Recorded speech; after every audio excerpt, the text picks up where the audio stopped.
Find out करना है। देखिए अभी आपके सामने है, ऑनरेबल कोर्ट ने बहुत हमें सहारा भी दिया है और तमाम इदारों को उन्होंने डायरेक्ट किया है कि इंशाअल्लाह अज़ीज़ वो सियालकोट पुलिस के साथ तावन भी करेंगे and we will leave no stone unturned इंशाअल्लाह अज़ीज़। आपके सामने बात एफआईआर दर्ज कर रहे हैं अभी। मैं आपसे यही गुजारिश कर रहा हूँ कि मैं अभी कोर्ट से निकला हूँ और तमाम कानूनी कार्रवाई और ऑनरेबल जज साहब ने एक बहुत अच्छा हमारा सहारा बने हैं, हमारा उन्होंने हमारा हौसला भी बढ़ाया है और उन्होंने कहा है कि वट एवर मीन्स लीगली हैं आपने वो एम्प्लॉय करने हैं और इंशाअल्लाह अज़ीज़ हम जो है डेटेनू को सेफ रिकवर करेंगे। हमने माजी में देखा कि पेपर वर्क नहीं मुकम्मल किया जाता और आपने मुकम्मल पेपर वर्क किया इमरान रियाज को एयरपोर्ट से लेकर थाने तक। तो रोज़नामचे के हवाले से भी जज साहब बात करते हैं कि ये बड़ा अहम है, तो आप क्या समझते हैं कि जो SHO नीचे जो अमला है उसको रोज़नामचे और जो कानून के मुताबिक चीज़ों का इंदराज है वो बहुत ज़रूरी है? ऑनरेबल जज साहब की बात बिल्कुल 100% दुरुस्त है कि पुलिस रूल्स के मुताबिक मेंटेनेंस ऑफ जो ये रजिस्टर नंबर 2 है ये ज़रूरी है और अगर उसमें कोई कमी कोई कोताही है तो इंशाल्लाह ताला हम उसको ठीक भी करेंगे। जो फुटेज पेश की गई है वो मुख्तलिफ टोटों के अंदर जोड़कर पेश की गई है, अगर उसके अंदर जेल के कोई भी लोग इन्वॉल्व होते हैं कानूनी तौर पर उनके खिलाफ एक्शन लिया जाएगा?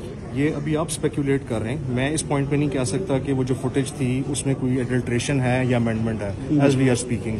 सर जब इमरान साहब को छोड़ा गया तो जो बाहर लोग थे उनको कैसे पता चला गया अभी छोड़ा जा रहा है, वो गाड़ी लेके उधर उस वक्त कैसे पहुंच गया, कोऑर्डिनेशन थी कोई? काश मेरे पास वक्त से पहले तफ्तीश का वो होता, मैं अभी निकला हूँ। हसन भाई आपकी मुलाकात हुई है सेक्टर कमांडर साहब के साथ, मुलाकात कैसी रही और कितने पुरुमीद हैं वो और आप कितने पुरुमीद हैं कि इमरान रियाज जो है 48 घंटों के बाद कोई अच्छा रिजल्ट मिले? मैं आपको ये बात बड़ी क्लियरली बता दूं, ऑनरेबल कोर्ट से लेकर यहाँ तक जब मैं आप सबसे बात कर रहा हूँ मैं बहुत पुरुमीद हूँ। सब मेरा ना सिर्फ हौसला बन रहे हैं, उनकी फैमिली भी आपने देखा, बिल्कुल वालिद साहब भी मतलब मेरे पास सिर्फ ये है कि मुझे मेहनत करनी है और जाके इंशाल्लाह ताला इस केस को मैंने सॉल्व करना है। तमाम ने जी इंशाल्लाह ताला मुझे फुल सपोर्ट दी और यकीन कीजिए इस अदालत आलिया ने हमें जितनी ढारस बांधी है, जितनी हमारी जो कैपेसिटी ऑफ वर्किंग, अगर हम पहले 24 घंटे काम कर रहे थे तो हम इस केस में पूरी कोशिश करेंगे इस 48 आवर्स के अंदर इंशाल्लाह अज़ीज़ अपनी टाइमलाइन से पहले। आप हमारे हीरो होंगे इंशाल्लाह। मीटिंग कैसी रही? मीटिंग से मैं यही गुजारिश कर रहा हूँ कि जितना पॉजिटिव मैं आप मेरे चेहरे से, मेरे मुरैल से, मेरी आवाज़ से आप सारी प्रोसीडिंग देख रहे हैं और मैं किसी वजह से कह रहा हूँ कि तमाम इदारे ऑनरेबल जज साहब से लेकर एवरीवन, हमारा इस वक्त सिर्फ 1 पॉइंट एजेंडा है is to solve this case. Thank you. आपने मांगे या सेक्टर कमांडर ने मांगे? देखें ये मैंने मांगे हैं और तफ्तीश का कोई पहलू जो है वो अनटर्न नहीं रखा जाएगा क्योंकि साइंटिफिक तफ्तीश है, उसमें डेफिनेटली टाइम लगता है, बहुत सारा डाटा इन्वॉल्व होता है। थैंक यू बहुत शुक्रिया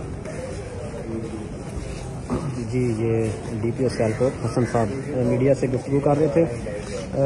बड़ी उन्होंने उम्मीद दिलाई और बहुत उम्मीद थे कि इमरान साहब जो है उनको जल्द बाज़ियाब करवा लिया जाएगा। उनकी मीटिंग भी हुई ये सही के सेक्टर कमांडर से और उन्होंने अदालत में बताया कि हम जो है वो पूरी कोशिश कर रहे हैं। इमरान साहब के वालिद साहब से हसन साहब की मुलाकात हुई, उन्होंने हमसे कोऑर्डिनेशन के लिए रब्ता किया और उनका माथा भी चूमा। इमरान साहब के जो वालिद हैं उन्होंने DPO साहब से कहा कि आप अपने नाम की लाज रख लेना क्योंकि इनका नाम हसन है, तो उन्होंने कहा कि आप मेरे वालिद की जगह हैं, मेरे अपने वालिद भी जो हैं वो आपकी एज के हैं, तो मैं इंशाल्लाह आपको होस्ट करूंगा। आप और आपका जो बेटा है इमरान रियाज वो मेरे मेहमान होंगे कुछ दिनों में मेरे घर में।